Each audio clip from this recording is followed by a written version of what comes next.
All right, we've got another big Brandon Aiyuk update. This is a reliable one. This is coming from Matt Mayoko of NBC Sports Bay Area.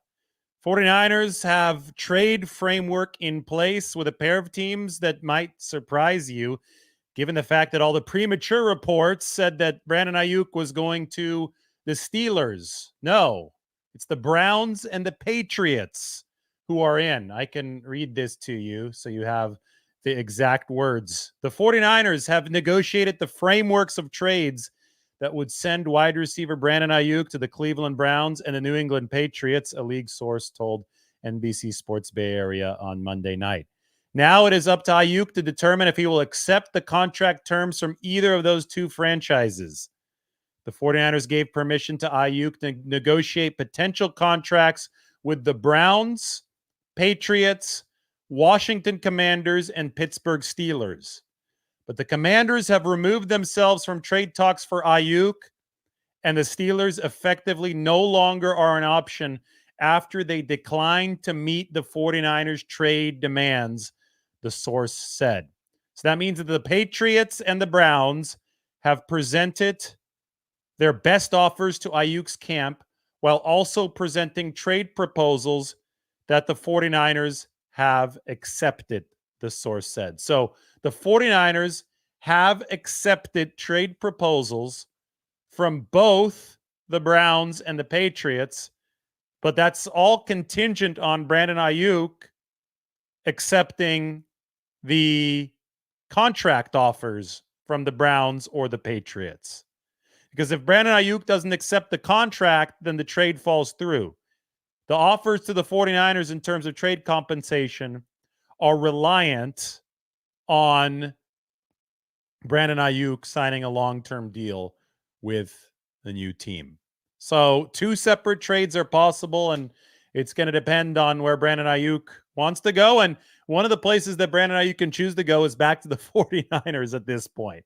So literally now the ball is in his court. He could say no to either one, and the 49ers still have him under contract, and then it wouldn't be worth the 49ers' while to trade him somewhere where he's not signing an extension.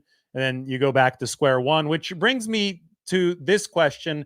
Before this update came out, I was originally going to title the show, are both the 49ers and Brandon Aiyuk absolutely sure they want to trade?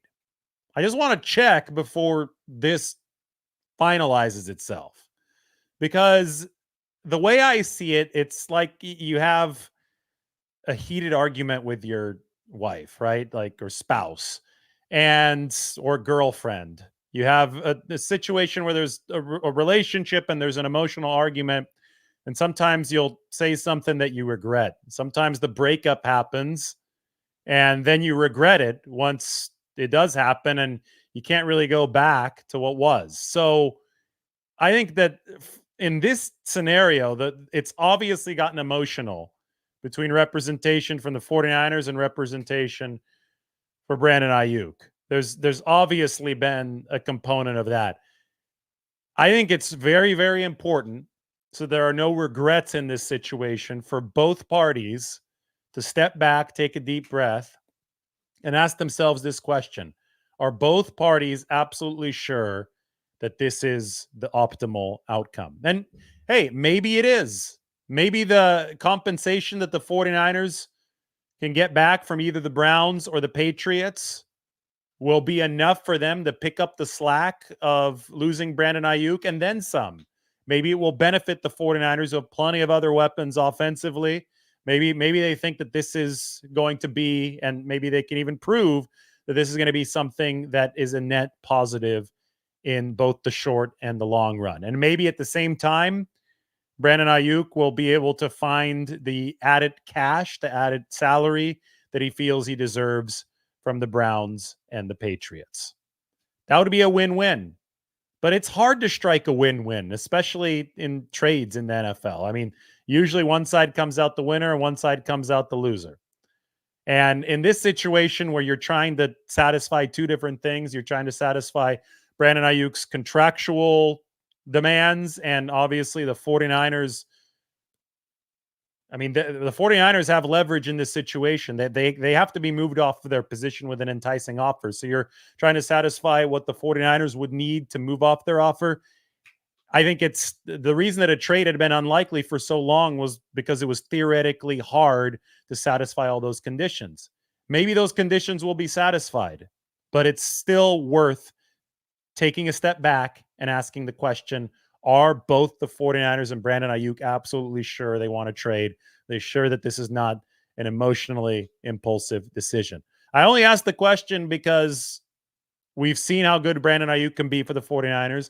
We've seen them develop him as a player from the 2020 first round when he was drafted through some growing pains early in that 2021 season when he wasn't getting all too many targets to all pro status in 2023. We saw he blocked against Pittsburgh in week 1 last year. I mean, we've seen the blocking throughout his 49ers tenure, but especially on that Christian McCaffrey 65-yarder when he took out Alex Highsmith and DeMonte Casey in one play, 4 seconds apart.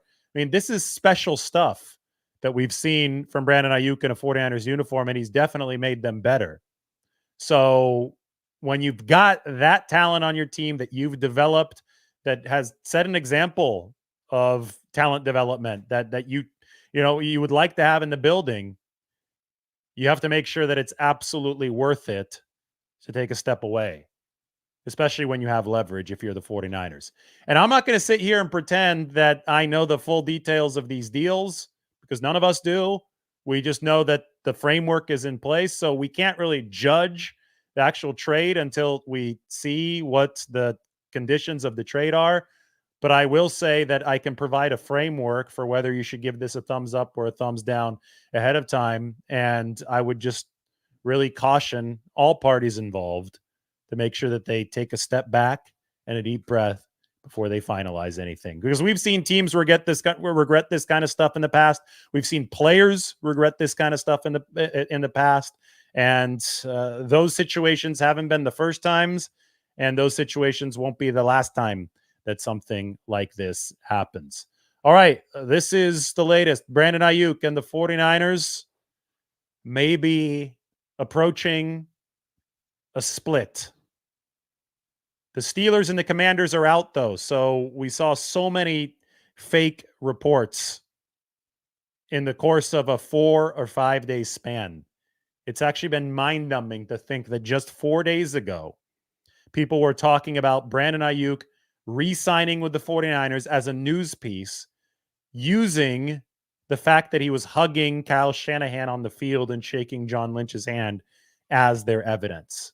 And now we have a full 180. Just 4 days later, we have firm reports and reliable reports of the 49ers having trade framework in place with the Browns and Patriots after an afternoon of fabricated reports that they had finished a deal and a trade with the Pittsburgh Steelers. So we had 2 completely false reports 4 days apart from each other that were 180 degrees polar opposite in context. Unbelievable, which is why you should always take a deep breath in all situations, not just if you're trying to execute a trade as an NFL front office and as a player, but if you're actually following football, you should probably take a deep breath and really, really consider where you're getting your news. Wait for the reliable sources to come through instead of the ones that are notoriously unreliable and are trying to take you on a roller coaster ride of emotions just to get their clicks. Just saying. I think that's been illustrated very, very clearly over the course of the past few days. Brandon Aiyuk update. This comes from Matt Mayoko of NBC Sports Bay Area. The Steelers and Commanders are out. The Browns and Patriots are in. What could the 49ers possibly get from either the Browns or the Patriots? Mike and I have been talking about it. The New England Patriots have Matthew Judon. The Browns have Amari Cooper. That's just starting the list. I know Cooper recently reworked his contract, but one of the Cleveland Browns writers wrote the other day that the 49ers could probably absorb some of that contract for Amari Cooper. It's some fully guaranteed salary. I think it's $25 million for this year. So if the 49ers just want a 1-year rental, they've got a lot of short-term cap space. They've got about $50 million this year. I think they could absorb Amari Cooper's contract. And Cooper's a really good route runner. He's 30 years old. He's a little bit older than Brandon Aiyuk, so it could be a guy that you're not planning to bring in for the long term. You're obviously not willing to pay Brandon Aiyuk a certain amount of long-term money. I think the 49ers have a price they're willing to pay Brandon Aiyuk around 26 million, 26.5 million a year just to keep things simple. But they don't want to go 28, 29, 30 million for multiple years. They're willing to go 26 million for multiple years, not the 30 million, but would they be willing to go 25 million for 1 year for Amari Cooper to avoid a fall off in the receiver room? That's just speculation. Matthew Judon is a really good edge rusher who wants a new deal with the New England Patriots. So that's also something to start talking about. The Cleveland Browns have a really good offensive line. I think anything where an offensive lineman comes San Francisco's way to make that front better, you could credibly argue that this could make their team better as a whole, even if they do lose Brandon Aiyuk, because the strength of the 49ers is in the skill positions and the weakness of the 49ers offense is in the offensive line. So if you have just theoretically, if you have an overflow of quality skill position talent, then you could theoretically trade the excess of quality skill position talent, that would be Brandon Aiyuk in this case, for where you have a shortage of talent, and that's the offensive line. So say that an offensive lineman came back for the 49ers, that could be something that benefits them as well. I always make it clear when I'm talking about speculation, and this is speculation. The trade return is all speculation. We have the firm report from Matt Mayoko of NBC Sports Bay Area, though, that the Steelers and Commanders are out.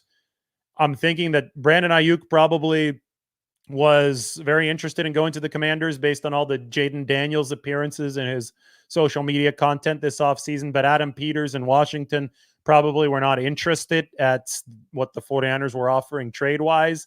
And the Steelers, well, all the fake reports were zeroing in on the Steelers, saying that a deal was done. The 49ers and Steelers were trying to reach a compensation agreement, but they couldn't reach it. The Steelers probably weren't able to add or present a player to the 49ers who moved the needle enough for them to be better in 2024. And it's going to take something with some punch to be better, even without Brandon Aiyuk in 2024. And they might not have been able to offer the draft capital on top of that the 49ers wanted. Impact player and draft picks. There is no reason for the 49ers to move early on this unless they see a trade return that is worth it for them. The 49ers aren't facing real deadline pressure on August 5th because they have Brandon Aiyuk under contract through the 2024 season. They could franchise tag Brandon Aiyuk. So the only reason to move early, rationally, is if they are presented with a really good return. And it sounds like two teams are willing to present the 49ers with a trade return that they like enough, the Browns or the Patriots. And again, the only thing that I would caution against is hopefully this was not emotionally driven by the 49ers. Hopefully it's not emotionally driven by Brandon Aiyuk. I know emotions have been involved throughout the whole process, but I think before anything is finalized, it is advisable for both sides to take a deep breath and ask themselves, is this the truly optimal outcome for both parties? And maybe the answer is yes. And if it's yes, okay, they can move forward. But I do, just as somebody that is acting as an advisor right now, for the sake of this show, I do advise that both sides do make that self-evaluation before they sign on the dotted line.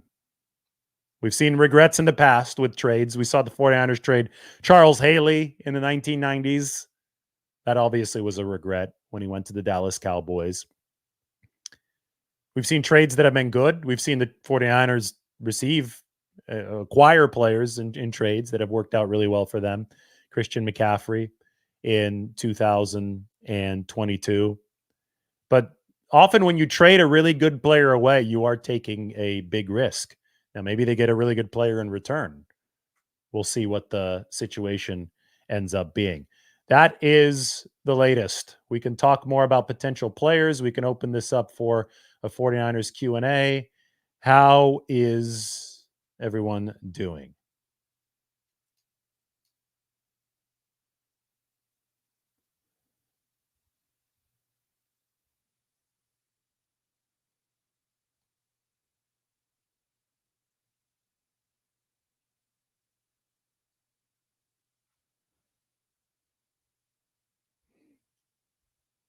Somebody said Devontae Adams for Ayuk. Well, I don't know if that's possible unless the 49ers trade with the Raiders. I've yet to hear of a multiplayer NBA style trade in the National Football League. It's normally team for team, player for player. This might be a more complicated deal. 49ers and the Cleveland Browns or the New England Patriots. I guess they've architected both of those trades. This might be bigger than your typical NFL trade, but I still don't think that you could include a player from a different team entirely into that mix.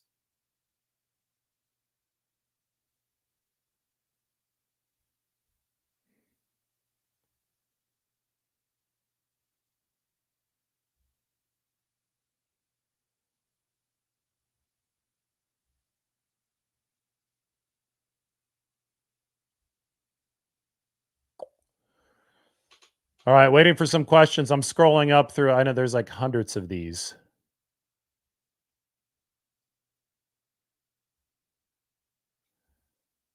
So if you guys actually have questions, go for it, and we'll answer them.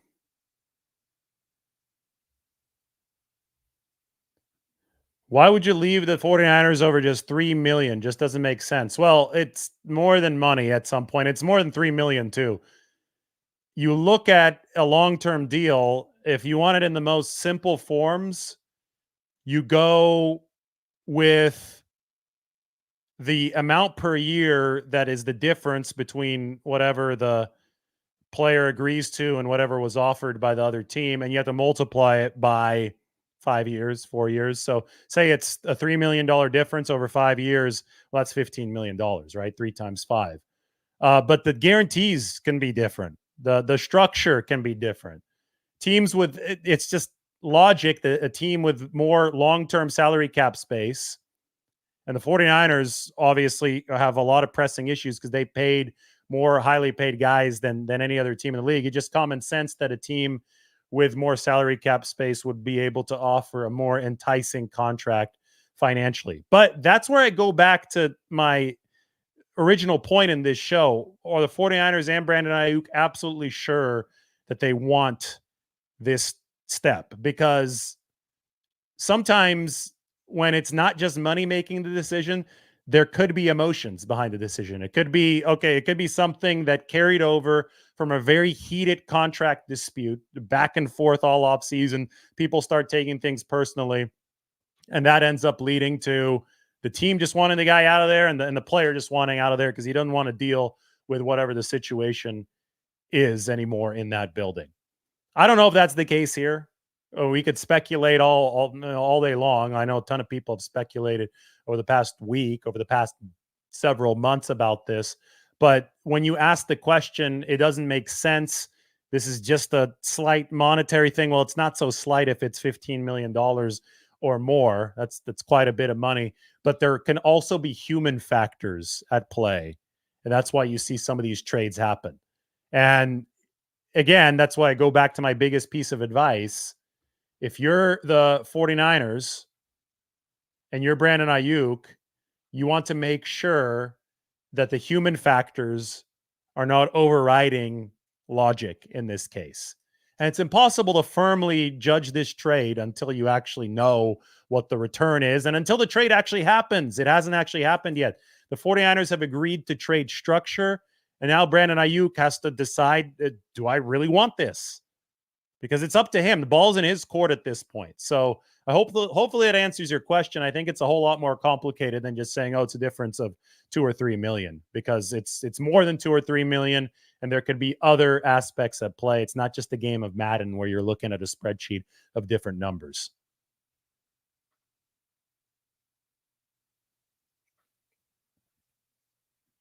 Do I think the 49ers are a better team with Amari Cooper and a draft pick? That's really interesting because Amari Cooper is still a really, really good receiver. He's older than Brandon Aiyuk. If you're talking about 2024, just this year, I think that you could actually get really, really good value. Amari Cooper versus Brandon Aiyuk. I don't think he's going to be, I think at 31, 32, 33, and 34, the value and level of play of Amari Cooper will likely diminish much more quickly than Brandon Ayuk's level of play will diminish. So it's obviously a long-term downgrade. But if you did acquire somebody like Amari Cooper from the Cleveland Browns, you'd be acquiring him for 2024 for your short-term plan. And then the long-term plan would be buoyed by the draft pick. So maybe the 49ers would be marginally worse. Obviously, you'd have to work on the rapport between Cooper and Brock Purdy. But in a way, a lot of this is the 49ers betting that Brock Purdy is an MVP caliber quarterback, right? Take away his top target and Brandon Aiyuk. That's what the Patriots used to take away Tom Brady's top target. It seemed like on an annual basis. You guys would come through and Tom Brady would make those receivers look like Pro Bowlers on a year in, year out basis. So this is a vote of confidence in Brock Purdy. And the 49ers have already agreed in principle to the trade. So they're at least willing to dangle it out there and risk it, even if Brandon Aiyuk, we don't know what his stance is going to be yet. So I think that's definitely a sign of, okay, Brock Purdy can take a different receiver, whether it be Amari Cooper or even Chris Conley, who's already on the 49ers roster, who's been having a nice camp, and they think that he could be productive with that receiver. Will he be as productive as he was with Brandon Aiyuk? I don't think so, because Brandon Aiyuk is a damn good receiver, but the 49ers are playing a larger scale cost-benefit analysis here that might actually even include a draft pick as well. I can only speak in speculation about that part of it, though, because we don't know the trade return. And again, we don't know if the trade is actually going to happen.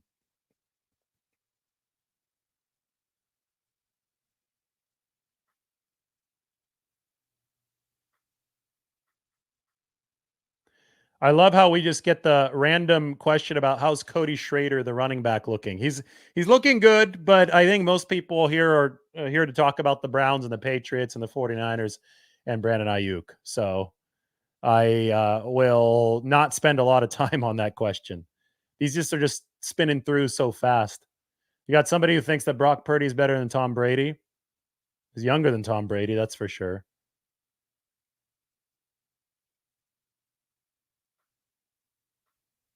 Now we people asking for updates on Jake Tunges. I love it. Anyway, let's keep it on topic, guys. We got 1,000 people in the room.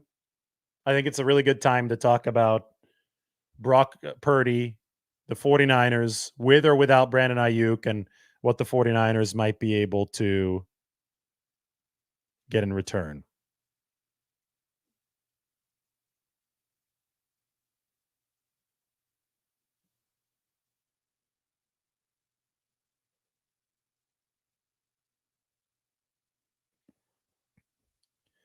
Checking my phone for any updates.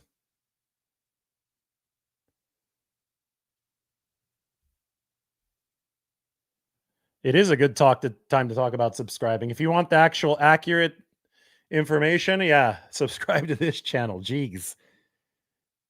I'm sure a lot of you watching right now have been taken on a ride this last week by people overreacting to the Hug news. Brandon Aiyuk was re-signing, and people overreacting to the Steelers news, all of which proved to be incorrect. So yeah, subscribe here. We'll actually wait for things to develop. Is Cleveland nicer than the Bay Area? I think there's some sarcasm there. Although, let me tell you what, Cleveland is a nice city for food. You could eat really well in Cleveland. I go to Deli Board a lot in San Francisco. Shout out to Adam, who runs Deli Board, and they have Cleveland style sandwiches. And those are some of the best sandwiches that I've ever had. I'm going to find one of my Deli Board sandwiches here, because if this is indeed Cleveland, it's either lobster rolls in New England or Deli Board type sandwiches at this place called Slyman's. It's a deli in Cleveland. They got these corned beef sandwiches, stacks of meat. Brandon Aiyuk is going to be able to eat well in either of those two locations if he does indeed end up traded.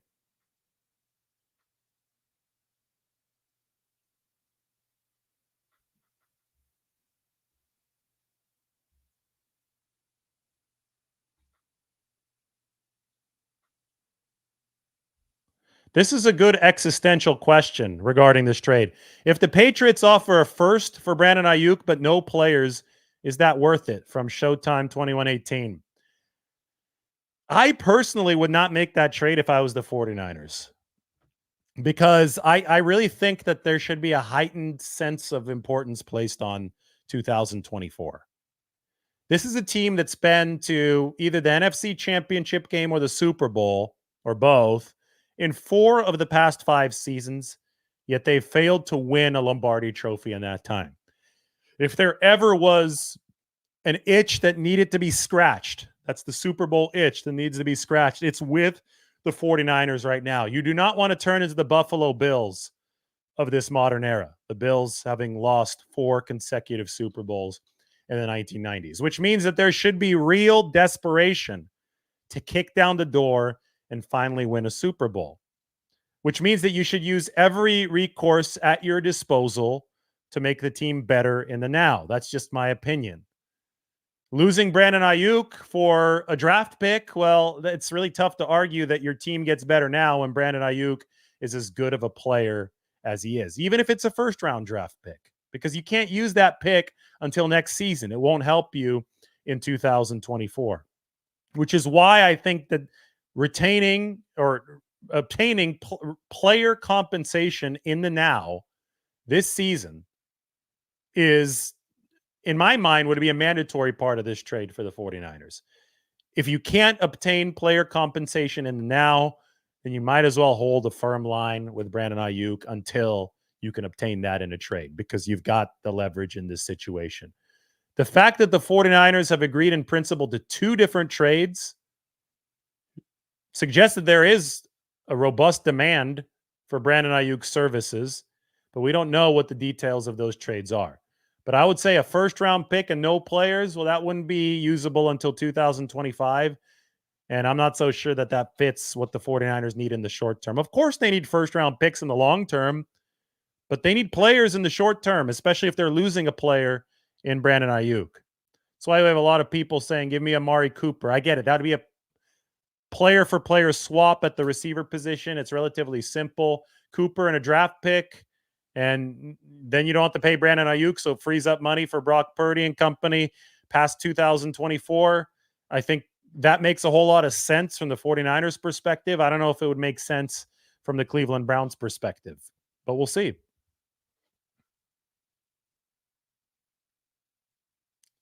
Christopher Schwab thinks that Aiyuk blinks.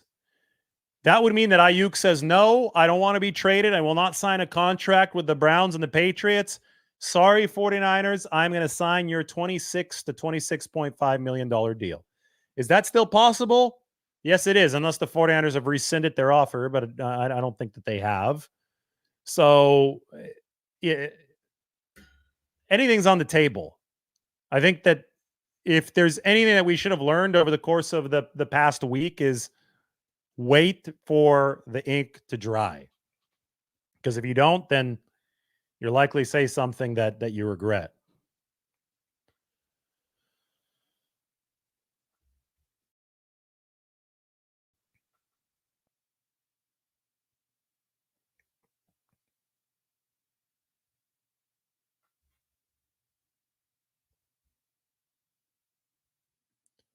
Guy is also streaming this situation. Who should you watch? We should combine forces. I'm going to text him.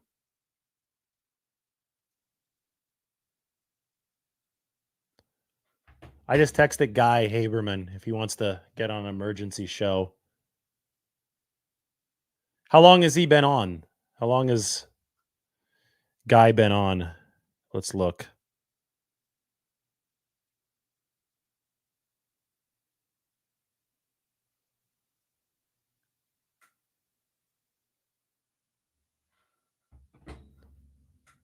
Mike, can you tell?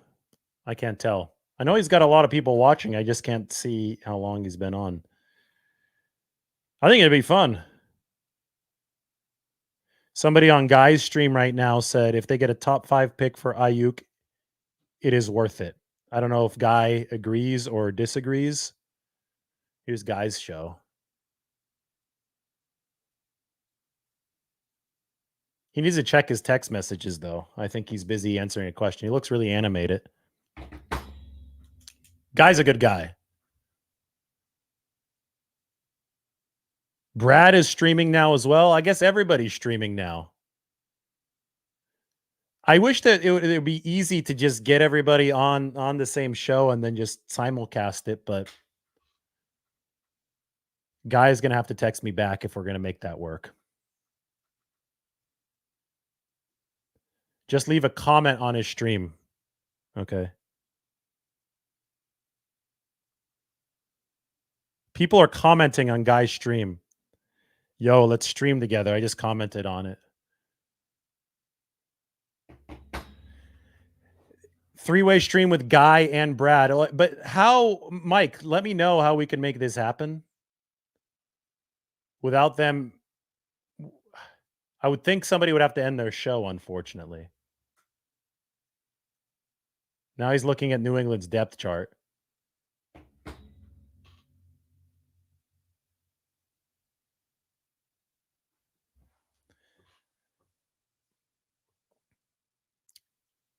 Once I get an answer from Guy, then we may move forward with this. But for now, we can start talking. This is the season of the hat. That's why I've got the different hats. If you want to have any other ideas from me, let me know. But anyway, we're going hats for this year. I think it's a good way to support local institutions, local businesses. So this is San Francisco Fire Department station number 13, and we'll continue that cause moving forward. The Patriots do have Kendrick Bourne. They're a little. Yeah, Guy has seen it. Guy has seen the super chats that you're giving. Yeah. So we have to negotiate now to see who ends his stream and starts a new one. And how we technically do this. Does one of us have to end? So I'm texting with Guy. We're going to figure this out. Guy Haberman and I will be talking about this within minutes. But I think this could be a monster show. I'm going to spend the next few minutes hyping it up. And hopefully within 3 or 4 minutes, we will be on together.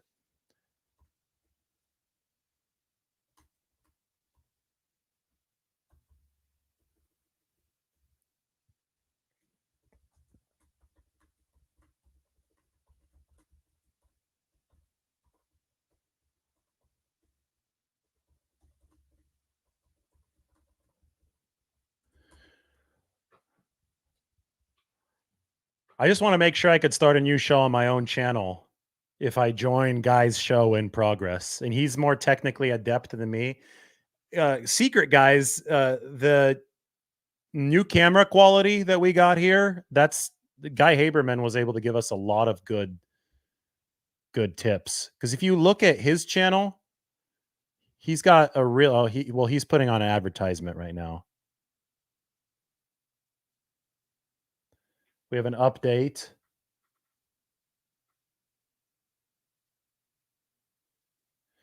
This is from Josina Anderson.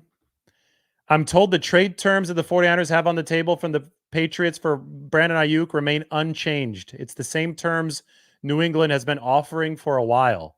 The Patriots have been pursuing Aiyuk for months.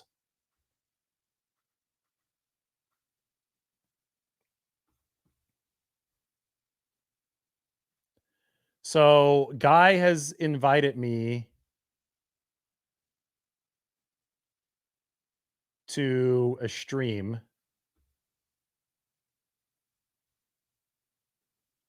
And I don't know if this is going to work, but I'm going to answer a few more questions while I monkey with this.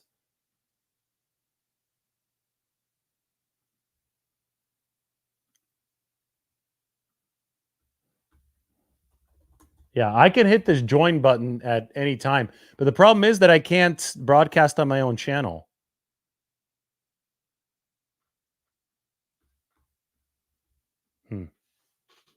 Technical challenges, that's for sure.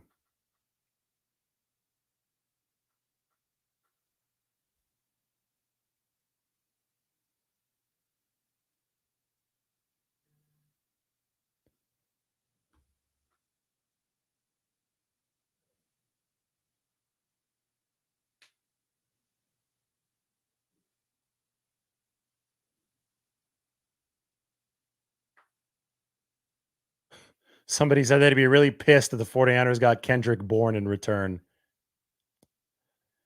Listen, I don't know what New England has offered. According to Josina Anderson, the trade has been on the table for months. Apparently, the 49ers didn't want to trade Aiyuk before, which is why I talked about the emotions of the situation, maybe changing the dynamics of the situation. I can't judge it until I actually see the trade package. And it seems like nobody is divulging the trade packages. Yeah, John Lynch joining right now would be nice.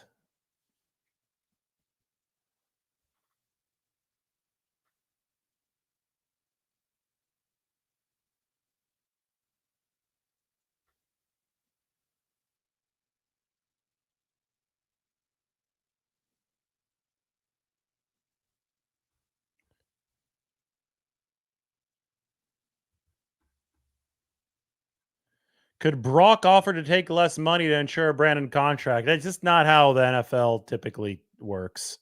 I get it that you had Tom Brady doing stuff like that, but not like preemptively ahead of time. Like Brock Purdy is not even eligible for a new deal yet. The last person that you want to ask to like take discounts is the best value quarterback in NFL history. He's making $1 million a year and he's performing at an MVP level, right? So yes, like it would help your salary cap situation if Brock Purdy's number was capped at below market rate. But why would you ask any employee to take less than he's worth? Just he would have to voluntarily go and do that, and I see no reason for Brock Purdy to do something like that.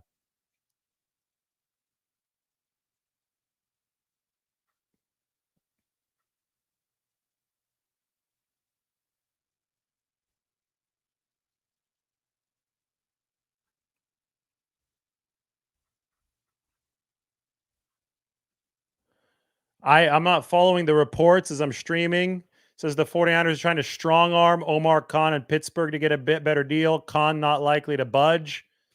Okay. Well, that's what I'm saying. We're not reporting anything until it actually happens, but the 49ers have only accepted trades in theory or in principle from the Browns and the Patriots. I think either way, the overarching point is that the reports that we heard this afternoon that the 49ers and the Steelers were going to execute the trade for Brandon Aiyuk were categorically false. There was no agreement reached. Whether or not there's another twist in this story and agreement is reached with Pittsburgh, well, I mean, that's up to the future to decide. But for now, the agreements in principle are between the 49ers and the Browns and the Patriots. All these different permutations can make your head spin. Yeah, Guy did send me a link. Yeah, John Lynch has had enough. That's how I read that report. Like John Lynch is like, all right, when I said final offer, I meant final offer. If you want to get traded, you can go to the Patriots or the Browns. The last thing I was talking about was this, actually, David, and I want your opinion. Trading one of your best players when you're trying to win a Super Bowl in August is an L. But somebody asked me, well, what if you get the Patriots first round pick in 2025? And I said, well, that feels like a deal you'd almost have to take. Like you would run to take that deal before the draft, right? And on paper, it is an unbelievable deal. It's just you don't do that deal in August. But if I said to you right now, like, Niners go to the NFC Championship game and have the second pick in the draft, would you do that right now? I'm like, oh, yeah. Okay, I would do that. Kendrick Bourne's coming off an ACL. Like, he can't be a critical part of this trade, right? You'd have to be getting a significant pick in return. What's your take?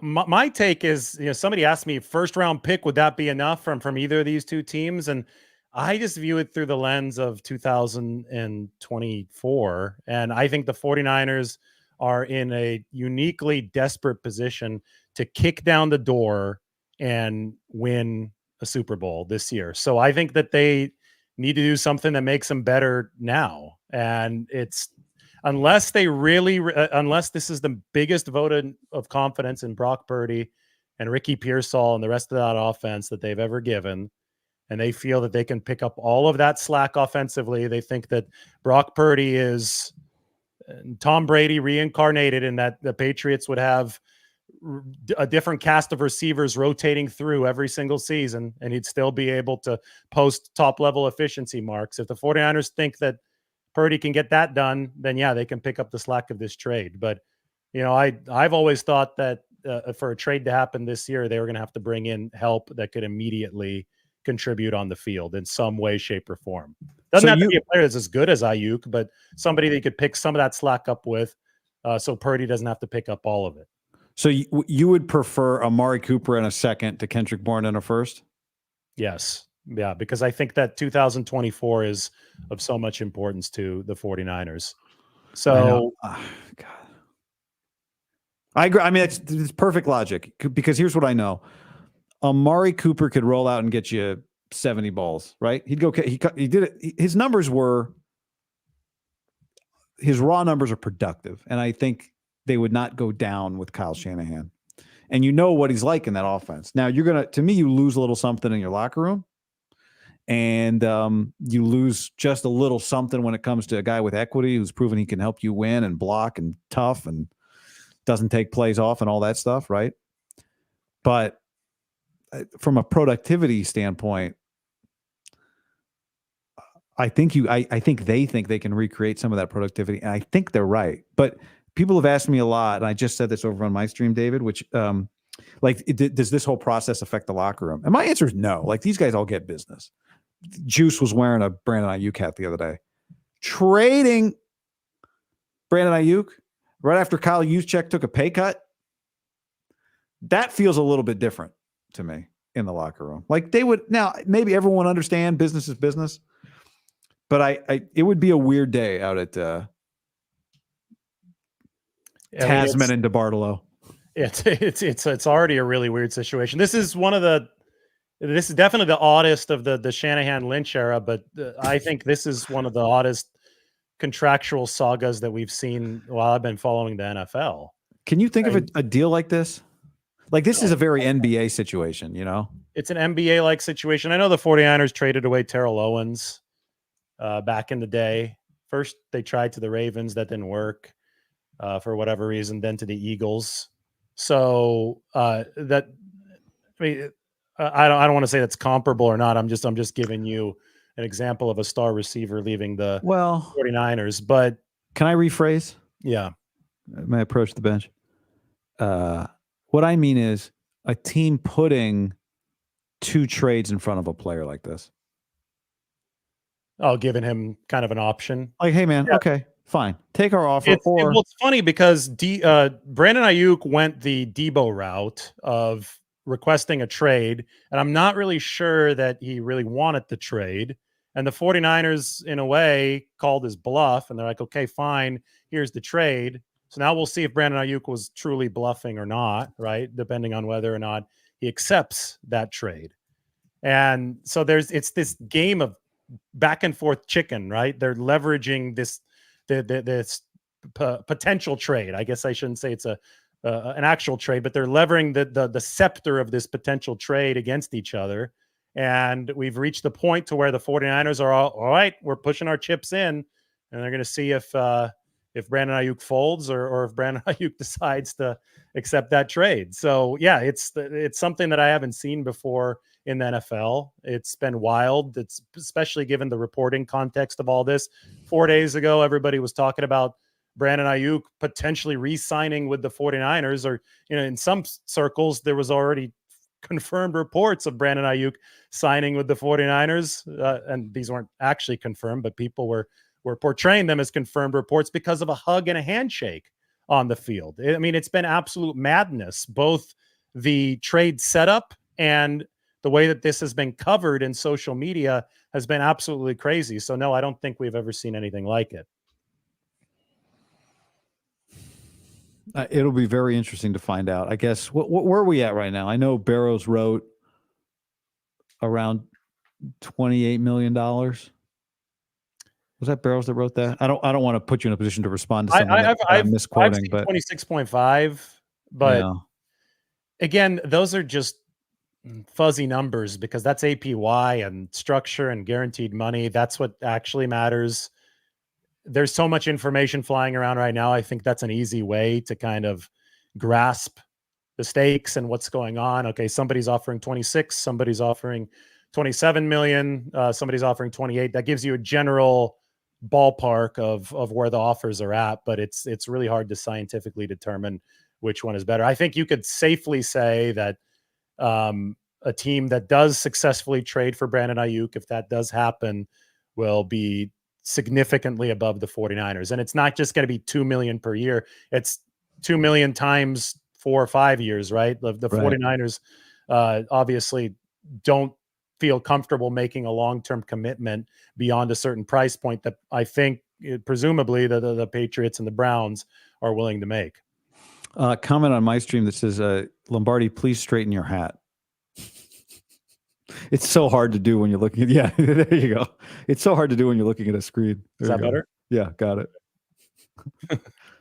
Yeah, I mean, I would love to tell people that I've watched Ricky Pearsall for 2 weeks and he's ready to replace Brandon Aiyuk, but I don't think that's a factor here. Do you think the 49ers evaluation of a week of Ricky Pearsall in pads is a factor in how they are handling Brandon Aiyuk? No,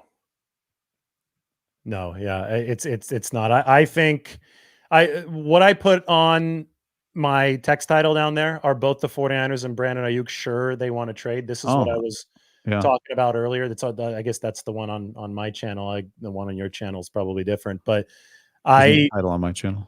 I highly advise all parties involved. That's Brandon Aiyuk and his representation, the 49ers, and anybody negotiating this contract before they sign all this stuff on the dotted line. And I guess the Niners already have, but so now Aiyuk needs to do it. But I would highly recommend for everybody to take a step back, take a deep breath, and make sure that this is not an emotional decision, because that's happened before in sports. It's happened before in the NFL, and teams and players have alike have come to regret some of these trades.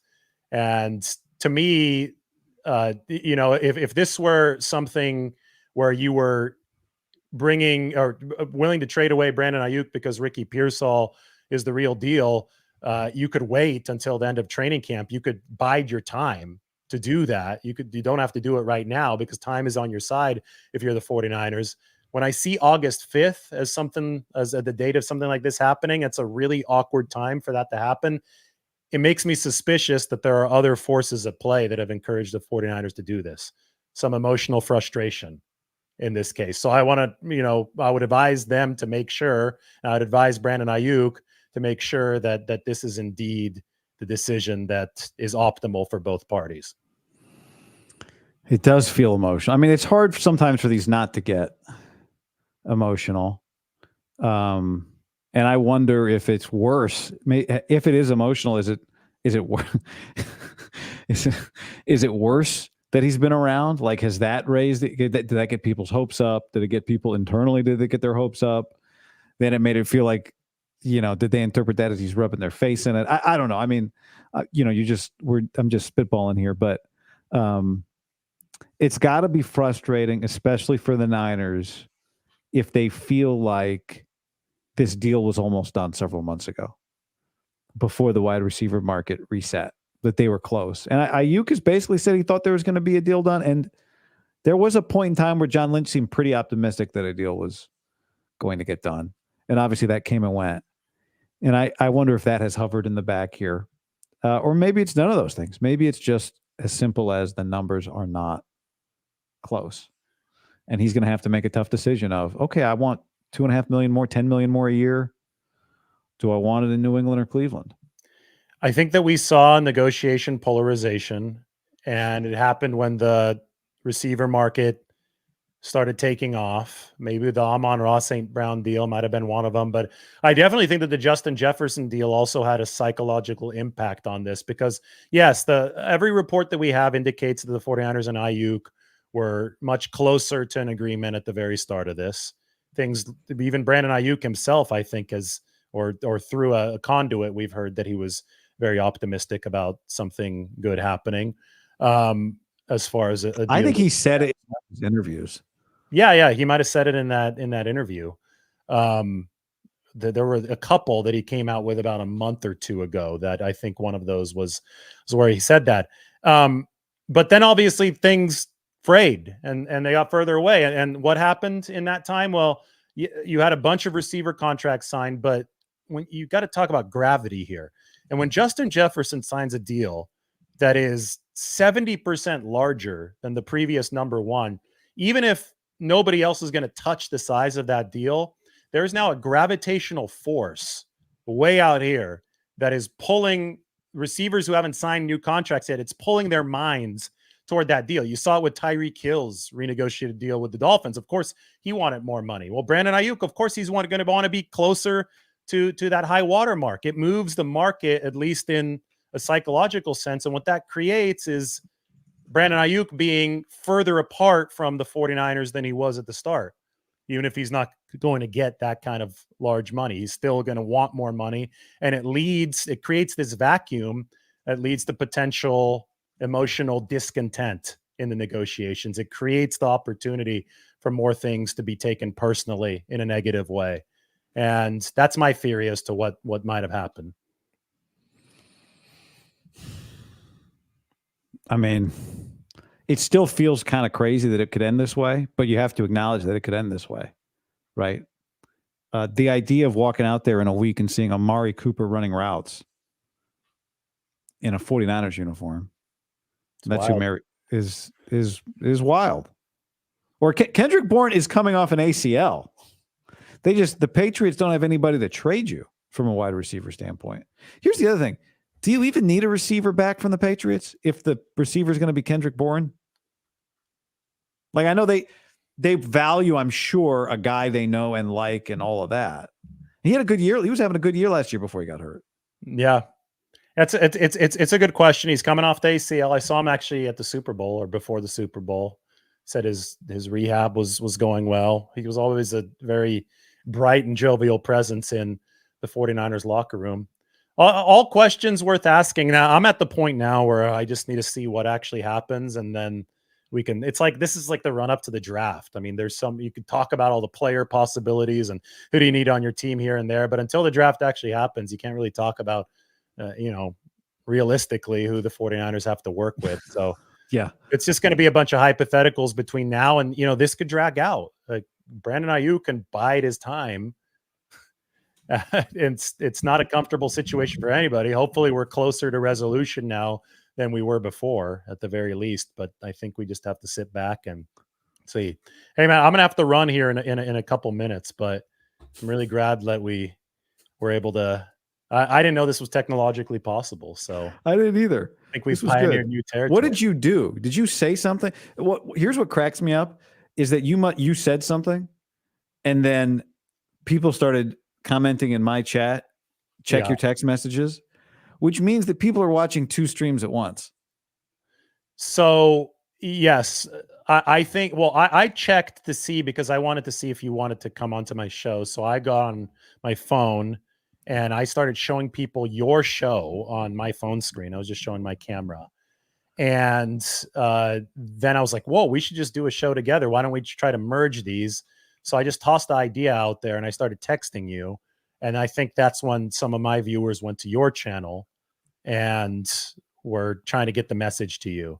Well, and once the message got to me, we were able to make it work. Yeah. Then I was like, oh, wait, why don't we just try to do two windows at once? And maybe the echo won't be too bad. And I guess it wasn't. You always say that I'm the more technologically advanced one. I did not think this could be done. So I credited you for how good the IT man this room looks. And also I'll credit you for straightening out my hat. Look, it's not straightening a hat while you're on a stream because it's mirrored is very difficult to do. Yeah. So hopefully I don't annoy people anymore after we sign off. That was fun, man. Thanks again for making it technologically work. I'm going to end the stream on my end and then log out of yours and you can continue on. Yeah, I can remove you here too. All right, Lombardi. See you tomorrow. Niners practice Tuesday. See you tomorrow. Okay. Nothing to talk about. Take care, Later, man. man. All right. See ya. There's Lombardi.